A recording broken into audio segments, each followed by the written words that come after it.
Bienvenido, doctor Julio Néfar, un gusto saludarlo. Un gusto también a todos ustedes. Gracias por la presentación, Mirta. Yo voy a decir muy pocas palabras sobre el doctor Julio César Néfar. Él se recibió en realidad, su primera titulación en la década del 60 en la Universidad de Buenos Aires, en el área de Ciencias Económicas. Se doctoró posteriormente bueno, ya no era en aquel momento la Sorbonne con la división, sino que era Universidad de París I, y tiene una trayectoria vastísima. Más de 20 libros publicados de manera individual, más de 20 libros colectivos, más de 100 papers publicados, cerca de 200 capítulos de libros, en fin, es una figura ampliamente reconocida en el campo del trabajo y ha dirigido inclusive a doctorandos sobre psicología del trabajo, psicología de las organizaciones, y es una persona que en todo lo que tiene que ver con el mundo del trabajo actual es realmente un referente internacional, pertenece a numerosas sociedades internacionales. Y bueno, la idea era charlar un poco con el doctor Nefa sobre los cambios que se están produciendo en el mundo del trabajo. Efectivamente, esta conferencia hace 30 años atrás hubiera sido impensada, porque el doctor Nefa está allá en Buenos Aires, nosotros estamos aquí, y todo lo que introduce la tecnología, en fin, lo dejaría como para que comience, por favor, a hablar, doctor Nefa, y cuando usted quiera le hago alguna otra pregunta y alguna otra cuestión. Bueno, muchas gracias y lamento no poder estar con ustedes ahí. Creo que ahí Mirta hizo una referencia a mi ancianidad, de alguna manera. Entonces, es cierto, digamos, hace muchos años que tengo la posibilidad de poder seguir investigando y enseñando sobre estos temas. Bueno, el trabajo, de alguna manera, es un enigma. Es decir, que nosotros conocemos muy poco sobre el trabajo internamente, conocemos algo sobre el empleo, si hay desempleo, cuánto gana la gente, digamos, cuál es su nivel de formación, pero conocemos muy poco internamente, intrínsecamente sobre el trabajo en sí mismo. Y ese es un tema que se está investigando en nuestros días justamente para tratar de encontrarle un sentido al trabajo. Bueno, el trabajo va evolucionando en función de la economía. Es decir, que si nosotros utilizamos el concepto de modo de producción, hubo miles de años en el cual los trabajadores eran esclavos, básicamente, no tenían la posibilidad de tener autonomía en el trabajo y eran propiedad de otras personas. Durante la Edad Media, en el sector rural aparecieron los siervos de la gleba, que no eran ya esclavos, pero trabajaban a las órdenes del señor feudal, y en las ciudades de alguna manera se constituyeron los oficios y aparecen los talleres artesanales, donde un maestro con los oficiales y con los aprendices llevaban a cabo las tareas, pero sin que hubiera entre ellos una división del trabajo. Bueno, cuando emerge el modo de producción capitalista, siglo XV, siglo XVI, y de alguna manera tiene lugar la primera revolución industrial, ahí hay un cambio importante porque aparece en la historia el trabajo asalariado. Es decir, una persona que a las órdenes de otra persona, que puede ser su patrón o su jefe, lleva a cabo una actividad durante un tiempo determinado y de alguna manera tiene que trabajar según las órdenes que le da su patrón, es decir, que pierde su autonomía básicamente para trabajar. Y digamos, ese trabajo fue objeto de una división técnica, es decir, que se divide el trabajo en tareas. Y eso me parece que fue un cambio importante que uno de los célebres economistas como Adam Smith lo relata cuando dice que la fuente de la riqueza de las naciones es el trabajo humano. Pero ahí hay una división técnica que permitía al empresario dividir el colectivo de trabajo, supervisar, controlar, vigilar a los trabajadores, y logró con esta división del trabajo un aumento de la productividad sin que hubiera necesidad de hacer inversiones. Más adelante, en el siglo XIX, ya en plena segunda revolución industrial, Básicamente es un siglo muy importante, el siglo XIX, por todo lo que ocurrió en materia de ciencias y en materia de ideologías y de doctrinas sociales. Y en ese siglo hubo un invento importante que fue por parte de un técnico, que era un mecánico, propuso la división del trabajo, pero no solo la división técnica, sino la división social del trabajo, es decir, entre aquellos que conciben la actividad y aquellos que la ejecutan. Bueno, obviamente que eso se dio básicamente en empresas de tipo capitalista y obviamente que eso permitió de alguna manera un incremento de la productividad muy fuerte, pero trajo aparejado la división del trabajo en lo que se llaman, sobre todo los ingenieros, cuando hablan de la organización científica del trabajo. Bueno, es una palabra que propuso Taylor. Bueno, lo de científica es una peyorativa porque lo que importaba para Taylor es que el trabajo se hiciera en el menor tiempo posible, es decir, que no hubiera tiempo muerto dentro de la jornada laboral. Bueno, eso permitió un incremento de la productividad y, por supuesto, que los empresarios ganaran mucho dinero con el trabajo asalariado.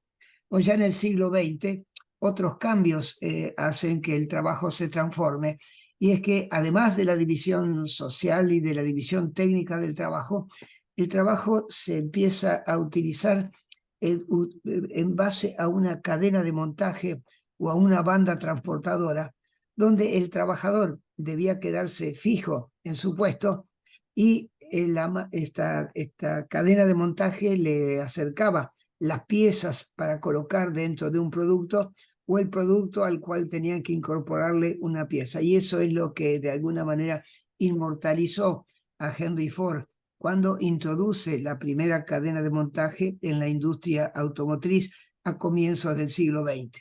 Bueno, estos tres procesos de trabajo de alguna manera siguen existiendo, pero también se van transformando. Y bueno, una transformación importante ocurre después de la Segunda Guerra Mundial, donde estos tres procesos de trabajo se van a ver transformados por el uso de las nuevas tecnologías. Y es después de la Segunda Guerra Mundial donde la informática se empieza a utilizar primero en actividades bélicas, luego en actividades industriales y finalmente también, a medida que pasó el tiempo, en actividades comerciales y de servicio. Es decir que, digamos, el trabajo, digamos, pasa a ser algo, digamos, no solamente transformar la materia prima, sino que empieza a ser posible procesar información, generar conocimiento utilizando las computadoras. Bueno, ese cambio está en el origen de una transformación económica impresionante en el siglo XX y que se prolonga en el siglo XXI. Y aparecen dos nuevos procesos de trabajo. Es decir, ya el impacto de las nuevas tecnologías transforma el trabajo humano. Hay un debate si la tecnología elimina el empleo o no. Bueno, el debate creo que está saldado en el sentido de que el uso de las nuevas tecnologías, como puede ser una máquina herramienta de control numérico o un robot, puede eliminar empleos, pero al mismo tiempo crea otros y al mismo tiempo cambia el trabajo. Así que el impacto de las nuevas tecnologías no es tanto en la eliminación del empleo, sino en la transformación del trabajo, es decir, cambia la organización, cambia el contenido del trabajo. Y los dos procesos de trabajo que en nuestros días ya se han generalizado son, por una parte, el teletrabajo, que es la herramienta que estamos utilizando nosotros y que en Argentina, gracias a la pandemia, el país pegó un salto muy fuerte en cuanto a su utilización, donde hay un cambio importante porque son 5 siglos de historia del capitalismo que quedan de alguna manera en suspenso por el hecho de que ahora los trabajadores no tienen que estar necesariamente presentes en la empresa, digamos, con la cual trabajan. Se puede trabajar a distancia. Y eso, la pandemia hizo que el teletrabajo se expandiera a escalas impresionantes en todos los países del mundo y también en nuestros días. Y ese teletrabajo hace entonces que el trabajador en su domicilio, digamos, pueda realizar una tarea, pero que al mismo tiempo no deja de ser vigilado y controlado con las cámaras por parte de su empleador. Y también a través del que maneja el sistema informático, saben perfectamente cuántas teclas tecleó por año, por día, por hora o lo que fuera, de modo que aunque no esté presente, el trabajador sigue siendo vigilado y controlado. Pero lo que ocurre, y todos nosotros somos espectadores, básicamente el teletrabajo aumentó la duración de nuestra jornada de trabajo. Todos con el teletrabajo trabajamos mucho más y trabajamos fuera del horario, y trabajamos el sábado y trabajamos el domingo, básicamente, y son horas extras no pagas, básicamente. Bueno.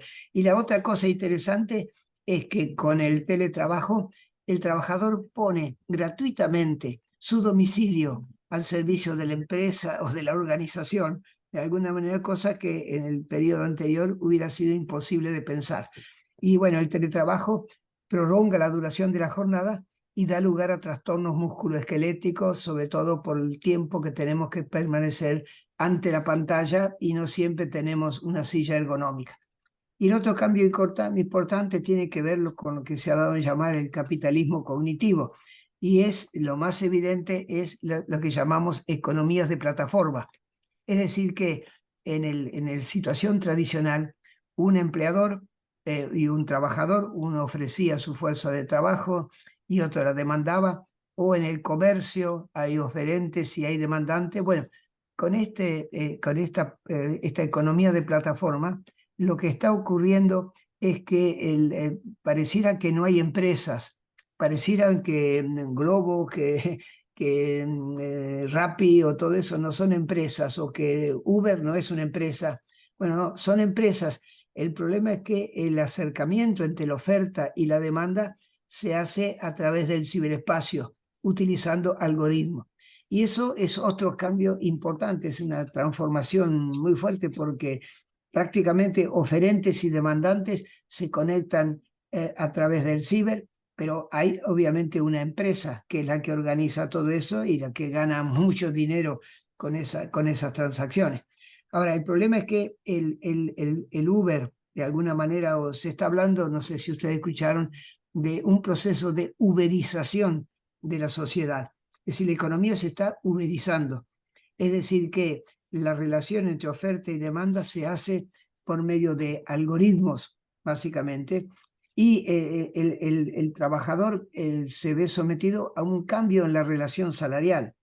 Hasta ese momento, los trabajadores trabajaban en una empresa, de alguna manera, y trabajando en esa empresa estaban en presencia del empleador, y al mismo tiempo tenían una relación salarial muy clara, eran asalariados. Bueno, básicamente con esta economía de plataforma, las empresas niegan ser empresas y por lo tanto no tienen a esos trabajadores en relación de dependencia. Y por lo tanto esos trabajadores tienen que ser monotributistas o autónomos o lo que fuera, pero dejan de tener la protección del derecho del trabajo y de la seguridad social. Entonces, esto me parece que es importante por estas transformaciones en el modo de producción bajo el impulso del capitalismo, que cada vez que hay una crisis se ingenia para encontrar nuevas formas para obtener un excedente económico por parte de los trabajadores.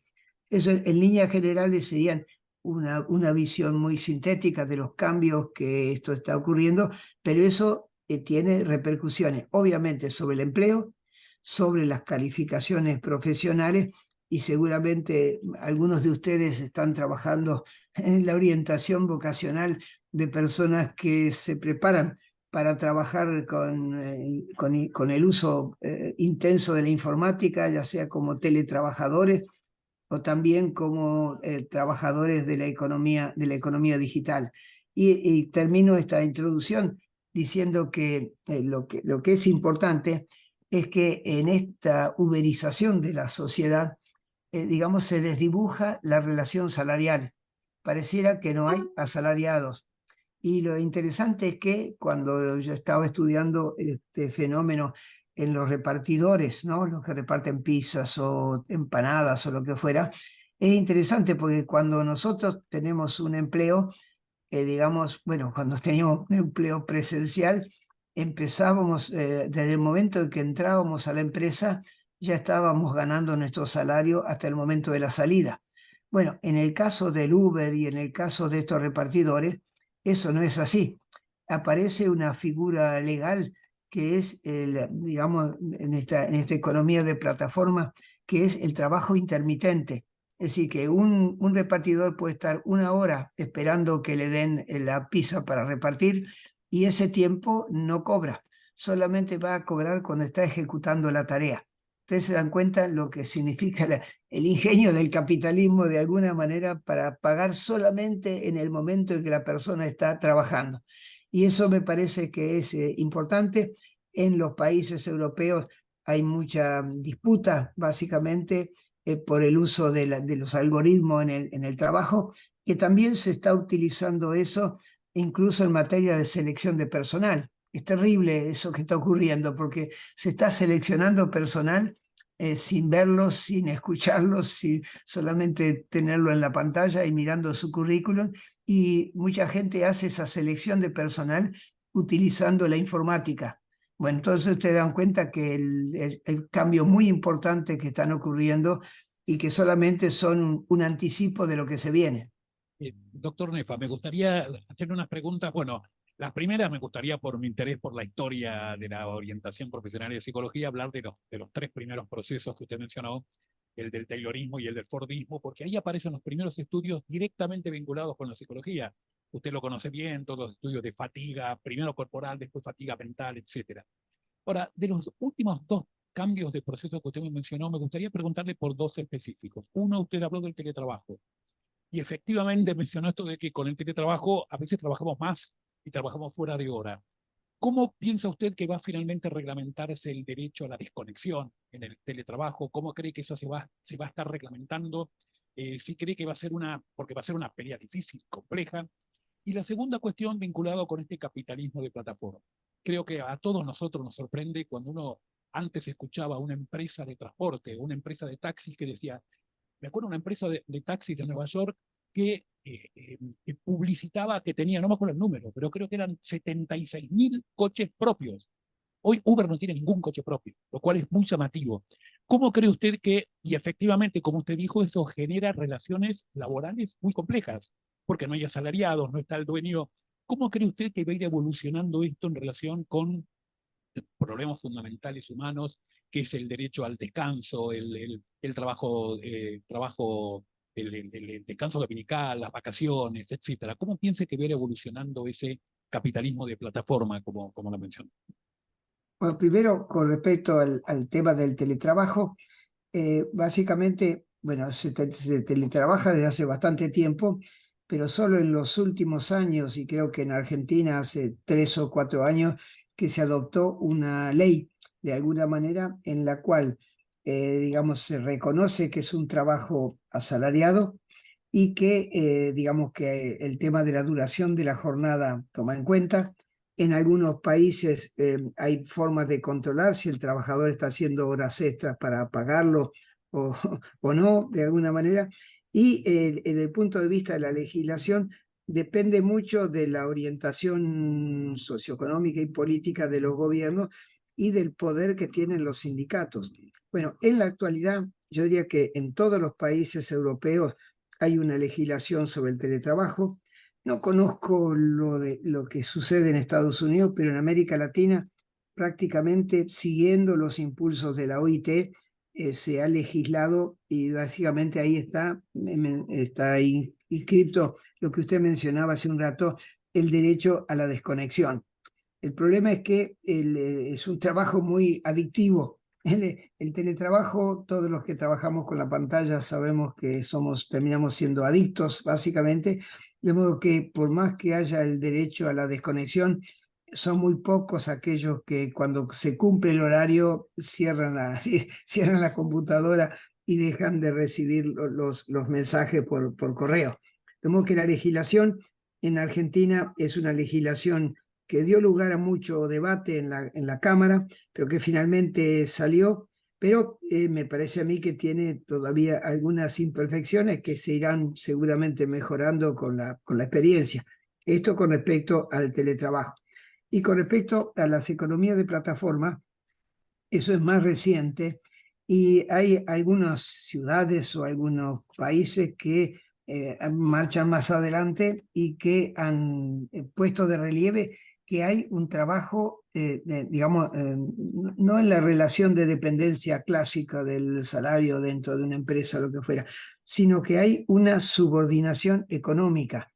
No hay una subordinación jurídica porque no hay contratos de trabajo, pero económicamente el trabajador, el chofer de Uber o el que reparte empanadas o pizzas, de alguna manera está sometido económicamente al poder de otra persona.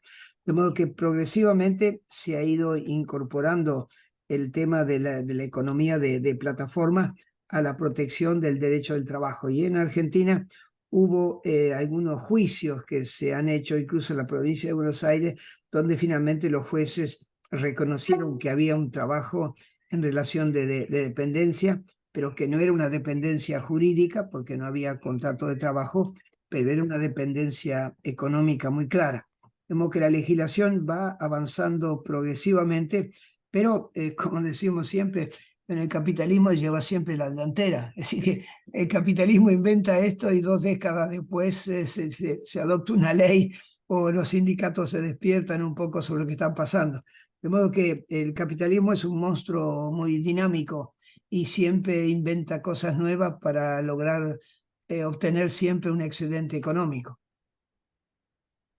Esas serían mis reflexiones sobre estos 2 temas que usted me propuso. Y claro, dentro de la psicología, el tema del taylorismo sobre todo, dio lugar a ese célebre estudio de Elton Mayo, que básicamente es tan importante que dio lugar a la escuela de las relaciones humanas. Es decir, que como una forma de compensar y evitar los conflictos y que la gente no faltara tanto y que no cayera la productividad, bueno, se empezaron a adoptar técnicas psicológicas de alguna manera para controlar esos trabajadores de alguna manera. Y eso se sigue usando en nuestros días de una manera un poco más sofisticada. ¿Por qué? Bueno, porque hay un nuevo espíritu del capitalismo. Estaba el capitalismo calvinista, digamos, del siglo XV, siglo XVI, donde un poco el empresario era un empresario poderoso que sometía a la gente incluso con castigos físicos o lo que fuera. Y el problema es que el capitalismo se dio cuenta que de esa manera daba lugar a conflictos y no lograba muchos resultados. Y por lo tanto hay cambios que se han producido en los últimos tiempos, ¿no? Y aparece el nuevo espíritu del capitalismo. Es un trabajo de 2 sociólogos franceses, Chiapello y, bueno, ya va a venir el nombre, que editaron de alguna manera cómo los empresarios, para poder aumentar sus tasas de ganancia, adoptan formas de gestión de la fuerza de trabajo más humanas.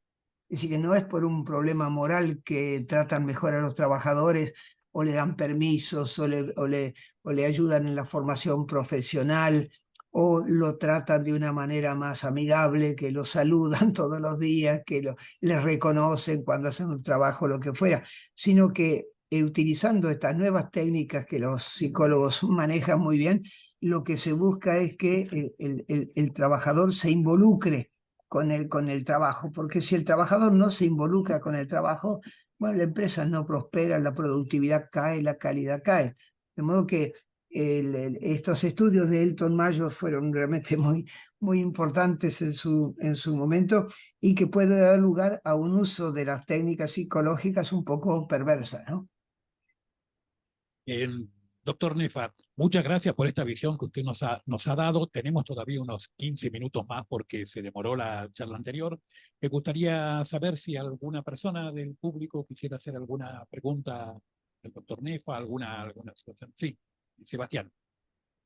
Personas que integran nuestro equipo también de investigación y de... Un gusto de conocerlos. Doctor Nefa, mucho gusto. ¿Qué tal? Le quería preguntar qué piensa sobre que los psicólogos y psicólogas nos asistamos con herramientas que utilizan inteligencia artificial, así como en estadística, yo enseño estadística, utilizamos software desde hace muchos años. Yo veo que hay posturas de negación absoluta de la utilización de algoritmos o nos casamos con el algoritmo y le entregamos todo. Quería preguntarle eso por un lado. Y la otra cosa que le quería preguntar como secretario adjunto de un sindicato que soy es cómo ve las futuras organizaciones de trabajadores defendiendo los derechos cuando yo conozco montones de personas que me dicen, no, yo soy freelancer. Y claro, como son programadores, muchas veces ganan buenos sueldos ahora, y me dicen, no necesito sindicato. Yo digo, mira, cuando uno estudia un poco de historia, ves que eventualmente vas a necesitarlo. ¿Cómo le parece que podríamos hacer algunas cuestiones las organizaciones de trabajadores para preservar justamente nuestra fuerza de trabajo y el valor de la misma? Muchas gracias.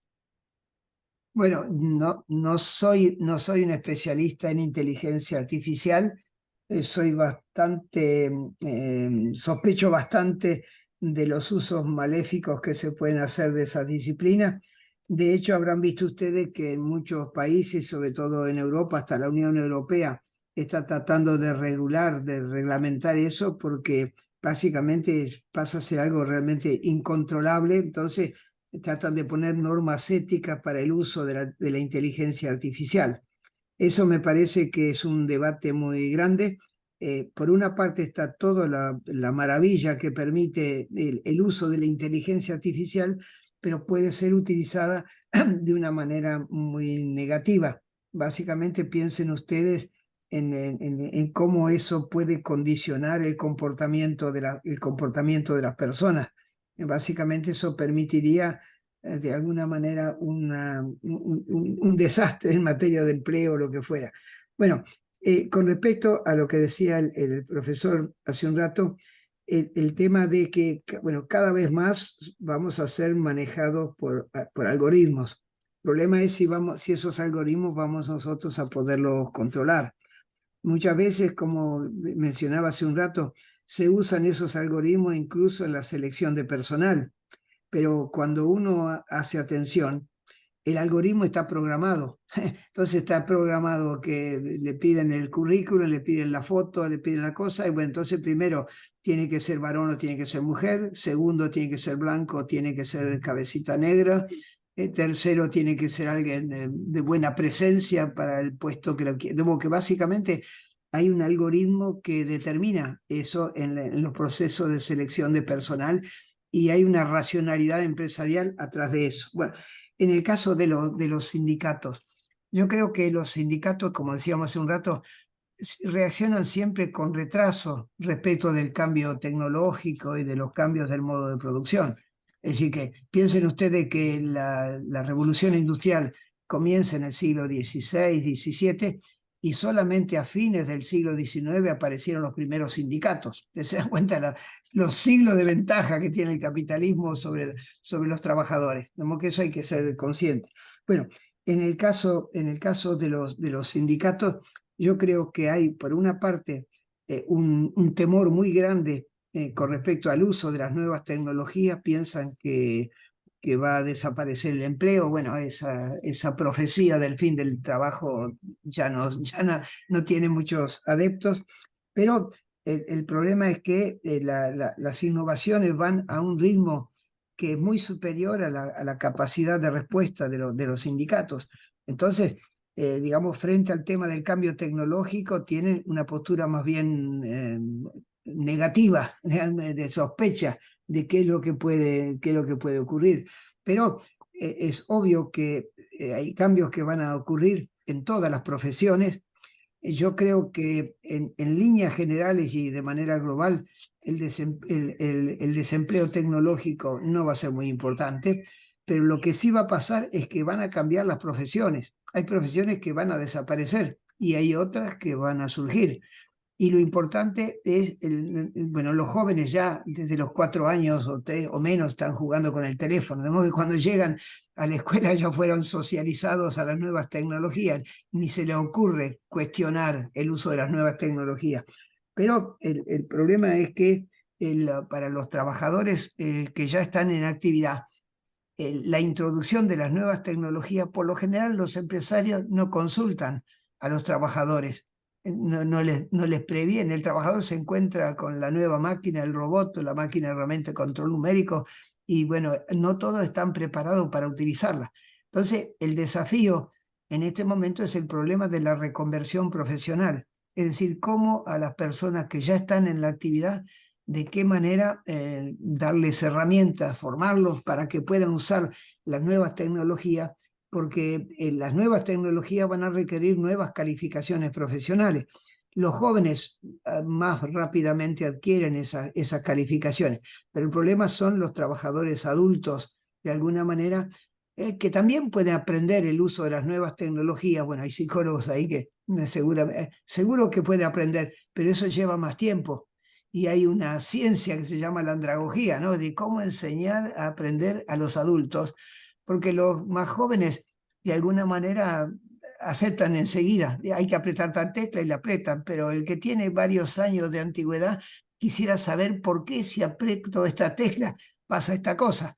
Entonces me parece que son trabajadores que requieren más tiempo de aprendizaje de alguna manera, y que las empresas tendrían que dar dentro del tiempo del trabajo la posibilidad de que la gente estudie, porque los empresarios dicen que siempre lo mejor que tienen los trabajadores, y si le dicen que quiere hacer un curso, dice macanudo, sí, después de trabajar no hay problema, o estudiar el sábado. Básicamente para el empresario se habla de capital humano, pero básicamente no tiene mucho respeto a eso. De modo que esto es importante porque hay algunos sindicatos donde en las escuelas de formación profesional, como el caso de la UOM o el caso de SMATA, que son los que yo conozco, se dan cursos de tecnología y le enseñan a los jóvenes trabajadores bueno, cómo se maneja un robot y cómo se maneja una máquina herramienta de control numérico o lo que fuera.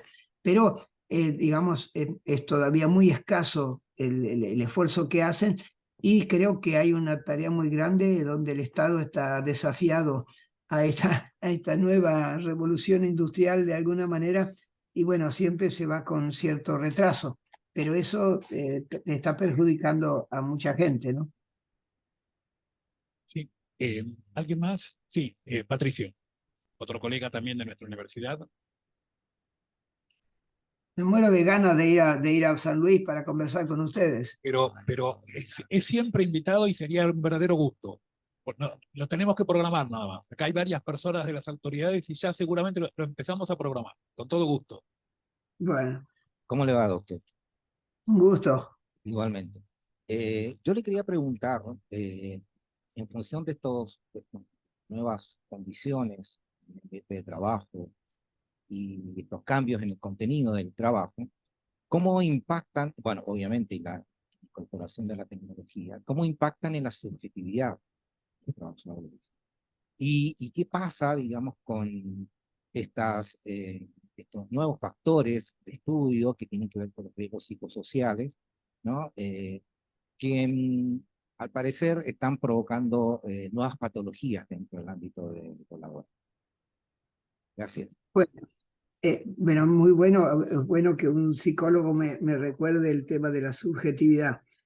Es decir, que el trabajo tiene como dimensiones objetivas, ¿no? Hay dimensiones objetivas del trabajo, pero progresivamente, a medida que cambió el modo de producción y que el proceso de industrialización está como paralizándose, y cada vez más hay empleo en el sector de servicios. Antes, la rama de actividad donde había más trabajadores era la industria metalúrgica, y la industria reunía algo así como el 35% de la fuerza de trabajo. Bueno, hoy día eso ha disminuido mucho, y el mayor empleador es el sector público, es el Estado, es la educación, de modo que prácticamente hay un proceso de desindustrialización.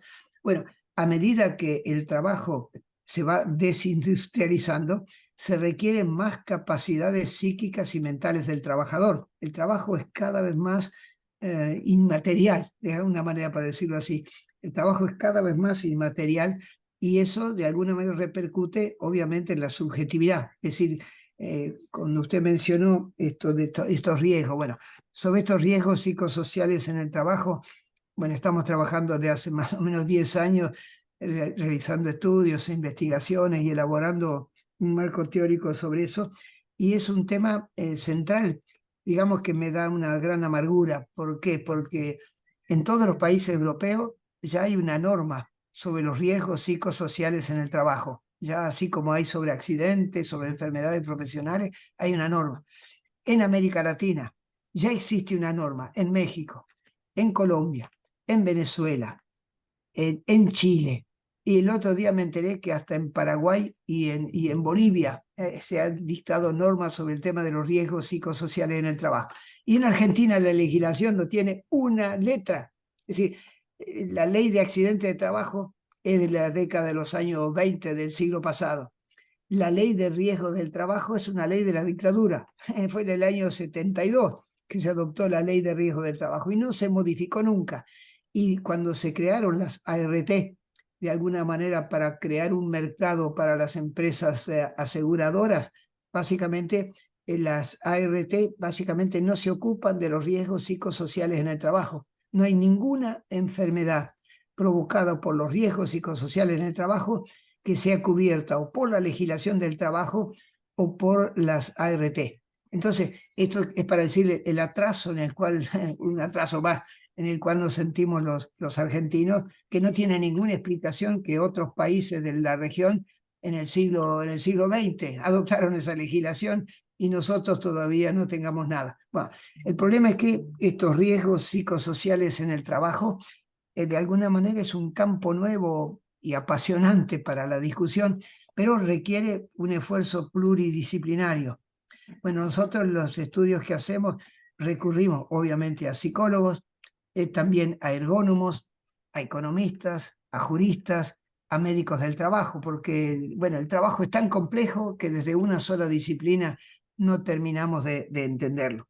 Bueno, y estos riesgos psicosociales de alguna implican, digamos, justamente el reconocimiento del impacto del trabajo sobre el cuerpo, pero también sobre la subjetividad, sobre las dimensiones psíquicas y sobre las dimensiones mentales. Y eso se puede verificar, digamos, según cómo sea la intensidad del trabajo, la cantidad del trabajo, el trabajo por turnos, por ejemplo, la duración de la jornada, hablábamos hace un rato. Bueno, no hay muchos de nosotros, por suerte, que trabajan por turnos, pero hay muchas personas que trabajan por turno y eso le cambia la vida y complica la vida también de la familia y tiene perturbaciones de salud muy fuertes que normalmente se verifican casi cuando la persona está llegando a la edad jubilatoria, porque hay un proceso de latencia, digamos, muy fuerte. Bueno, y el otro tema es la autonomía. ¿Cuál es el margen de autonomía que tenemos para trabajar? Es decir, es la división social y técnica es otro que estamos habitados por, nuestra mente está habitado por el pensamiento de otros cuando estamos trabajando en relación de dependencia, o tenemos un margen de maniobra para ejecutar. Bueno, eso es importante, porque es el proceso de trabajo. Otra de las dimensiones importantes es, digamos, cuáles son los problemas, problemas éticos y los conflictos de valores. Bueno, cada uno de nosotros tiene una ética. Puede ser trascendente o de alguna de las grandes religiones que existen en el mundo, o puede ser una ética ciudadana. Cada uno de nosotros tiene una ética y podemos juzgar bueno o malo, cualquier cosa. Pero el problema es que hay veces en que los trabajadores tienen que hacer cosas con las cuales no están de acuerdo o con las cuales están en total desacuerdo. Y ese conflicto ético, de alguna manera, es algo que hace mucho daño. Y aparece entonces, cuando hablamos de esta perspectiva, que hay digamos, el problema no es tanto una lesión, un golpe un hueso quebrado, sangre derramada, muerte o lo que fuera, es el sufrimiento. Así que esta nueva forma de organizar el trabajo produce sufrimiento. Y eso de alguna manera es algo que todavía no tiene el espacio ni en la legislación ni nada por el estilo. Otro problema que tiene que ver con esto que mencionaba el compañero es el tema de las relaciones sociales y de trabajo. Bueno, sobre esto se ha avanzado mucho. Bueno, básicamente en los lugares de trabajo, digamos, es muy frecuente que haya hostigamiento, que haya acoso moral, como se dice, o también un acoso sexual, la violencia física, pero también la violencia verbal. ¿Cómo se trata la gente en las empresas? ¿Cómo trata el jefe a sus personas? Básicamente se putea en las empresas argentinas, se putea como si fuera un piropo. Básicamente la gente se trata mal, básicamente, y la gente sufre, digamos, cuando se lo trata mal. Y eso puede dar lugar también a adicciones. Cuando el trabajo es algo muy duro, es insoportable, la gente recurre al alcohol o a la droga para poder soportar. Y eso está ignorado hasta por los médicos. No, los médicos creen que el problema es un problema biológico. No, es un problema de tipo psíquico y mental. Y están los conflictos laborales. Es decir, la mayor parte de las demisiones, de las renuncias, de la gente que cambia de trabajo, es por la mala relación con los jefes. Los jefes son autoritarios. Los jefes son autoritarios. Lo único que le importa es que el trabajador haga la tarea. Nunca lo van a reconocer. Y obviamente eso genera un clima laboral que es bastante conflictivo, ¿no? Bueno, el otro problema es el de la estabilidad o la seguridad en el empleo. Es decir, que, digamos, el que está desempleado involuntariamente sufre, porque, digamos, ya no tiene un lugar de referencia, no tiene compañeros, no tiene un salario, no tiene la protección social. Y está el fenómeno que es digamos, no lo mencionamos porque yo me olvidé, pero el problema en Argentina, el problema más grave no es el desempleo. Se habrán dado cuenta ustedes que el desempleo sigue bajando. Pero claro, la mano de obra es tan barata, los empleadores, ¿para qué van a despedir si le pagan poco? Bueno, entonces, hay poco desempleo, 6% es en Argentina, en este momento uno de los más bajos de toda la historia. Pero el problema es que eso es el desempleo para ser registrado requiere, bueno, cuando hacen los encuestadores, pero lo que es más frecuente en Argentina es los que no trabajan en el sector público de tipo formal y los que no tienen un empleo estable, registrado. Bueno, el empleo estable registrado, eso está planchado desde el año 2011. Sube un poquito y baja alrededor de 6 millones de personas. Pero lo que aumentó son los trabajadores informales.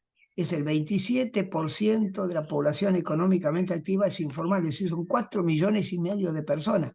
Y después están todos los que son monotributistas o los que son autónomos, de alguna manera, porque todas, de alguna manera, monotributistas o autónomos que, digamos, creen que son patrones, que son empresarios, y los hechos es que no consiguen un empleo estable y no tienen que pagar de su bolsillo la seguridad social, la obra social o lo que fuera. Entonces está el tema del trabajo precario, que eso es el tema que yo diría que habría que darle mucha atención al empleo precario, es decir, aquellos que tienen una relación económica de dependencia, pero no tienen una relación jurídica de dependencia. Y el empleo precario puede estar presente en una multinacional, un contratado. Pues, digamos, no está en relación con la empresa, es la relación salarial. Bueno, entonces, el problema es que en el capitalismo se trata de reducir los costos, tanto los costos fijos, por eso los patrones a veces están muy contentos con el teletrabajo, ya no precisan tener tantas oficinas. Pueden alquilar varias de las oficinas porque la gente puede trabajar en su casa sin pagarle el alquiler. Entonces, primero, eso me parece que es importante tenerlo en cuenta, y el tema de la precariedad me parece que es importante, y termino diciendo que antes se hablaba del siglo XIX a lo que fuera y se hablaba del proletariado. Proletariado, es decir, bueno, proletariado quiere decir trabajadores cuya única riqueza son sus hijos. Normalmente los pobres tienen siempre más hijos que los ricos. Bueno, primero. Segundo, está el tema de la precariedad, decíamos, porque, digamos, los trabajadores que no tienen la protección de la seguridad social y del derecho del trabajo sufren, están la incertidumbre, la angustia, el que está trabajando en planta transitoria, el que está pasante o lo que fuera, esa persona sufre. El problema es que cuando hablamos de estos temas, ya el impacto no lo sufre el cuerpo directamente, es un sufrimiento psíquico y mental. Pero lo que yo aprendí con estas investigaciones es que finalmente los problemas, y ustedes lo saben mejor que yo, los problemas psíquicos y mentales finalmente se somatizan. Bueno, eso lo aprendí. Hay estudios de epidemiólogos donde demuestran que cuando alguien tiene un ACV o tiene un infarto de miocardio, cuando uno hace la trayectoria profesional de esa persona, entiende por qué le pasó eso, cómo lo trataba, la intensidad del trabajo, la falta de autonomía, el maltrato que tenía. Bueno, todo eso finalmente, el ser humano es una unidad sustancial, digamos, del cuerpo, dimensiones psíquicas y mentales, y lo que pasa en una de esas dimensiones repercute sobre las otras. Como que este es un tema importante y por lo general son mucho más sensibles a estos temas los psicólogos y las mujeres. Es genial, porque de estos temas en nuestros proyectos de investigaciones, para conseguir que un varón se interese en estos temas hay que patear mucho, mientras que las mujeres son las que plantean los problemas. Gracias, doctor. Bueno, dado el tiempo, hay una última pregunta, una colega que quiere dirigirse a usted. Gracias, nuevamente yo me presento. Yo vengo de Ecuador, estimado doctor Julio, mucho gusto. Bueno, el gusto es para mí. Tomo sus últimas palabras de esos pacientes que estamos al borde. Creo que los docentes universitarios que somos esa población en altísimo riesgo. En Ecuador cumplimos más de 20 horas de docencia. Aparte de eso, es obligatorio las de investigación, las de vinculación, y legalmente se cumple con las 40 horas que dice la ley del trabajo, pero realmente se trabaja, yo creo que trabajamos como unas 80 horas a ese nivel. Además de lo que nos obligan a todo digitalizar, las aulas virtuales, los cursos virtuales, las maestrías son virtuales, los profesores de la noche a la mañana tenemos que capacitarnos para las famosas competencias digitales. ¿Cómo usted ve este panorama? ¿Será que somos, a lo menos los docentes universitarios que tenemos entre 20 y 25 años en estas labores, expuestos a toda esta ola, ¿no?, tecnológica? Me parece que es una población altísima en riesgo y nadie se preocupa por nosotros. Bueno, da para otro seminario ese tema, pero creo que los docentes, de alguna manera, que están sufriendo tanto la intensidad del trabajo y las evaluaciones. No sé si ustedes están evaluados, bueno, básicamente ya de la época del expresidente se impuso el tema de la evaluación. Es decir, que hay una serie de restricciones que tenemos que soportar. Y eso impacta, digamos, obviamente, yo pienso que muchos de los docentes tenemos perturbaciones del sueño y del humor. Es muy difícil ver un docente sonriente. Básicamente están todos chinchudos, histéricos, porque no terminan, porque faltan los alumnos, no les pagan bien, hay un problema administrativo, lo que puede. Todo eso repercute básicamente en el sueño y en el humor de los docentes. Pero eso me parece que hay que tomar conciencia y tiene que haber una organización sindical que se ocupe de eso. Es decir, los docentes son también trabajadores, no se crean que son otra cosa, son trabajadores y son muchos asalariados, algunos en blanco y otros en negro, como se dice en Argentina. De modo que es un trabajo asalariado, tiene que haber una legislación que los proteja y un sindicato que de alguna manera ponga límites a la explotación. Pero me parece pero yo creo que es un tema central.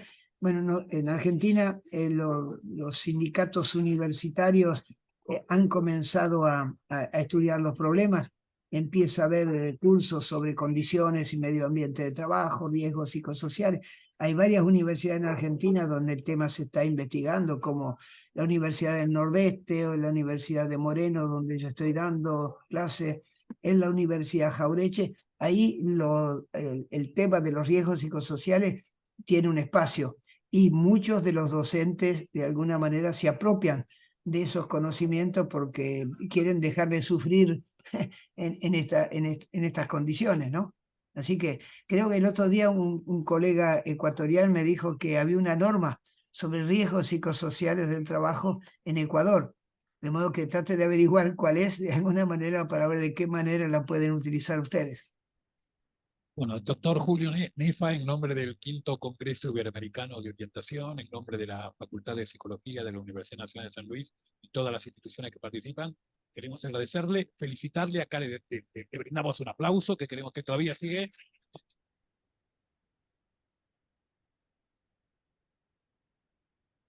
A pesar de lo digital, sigue siendo necesario. Y bueno, y nos comprometemos, vamos a organizar algo para que pueda estar acá presencialmente. Un gusto realmente haberlo escuchado y le dejo la palabra a Mirta Gavilán para terminar esta charla.